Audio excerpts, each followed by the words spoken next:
আজকে আমরা প্রতিবাদ জানাচ্ছি।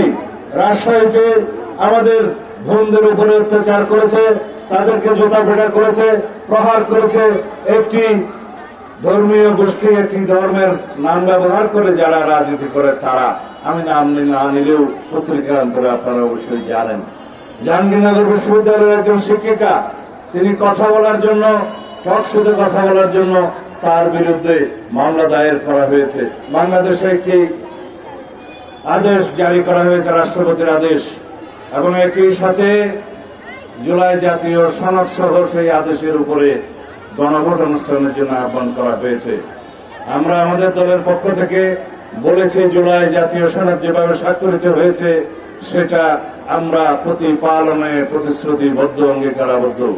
জুলাই জাতীয় সনদ যেভাবে রচিত হয়েছে, প্রণীত হয়েছে, স্বাক্ষরিত হয়েছে, সেই জাতীয় সনদ আমরা অক্ষরে অক্ষরে প্রতিপালন করার জন্য অঙ্গীকারাবদ্ধ।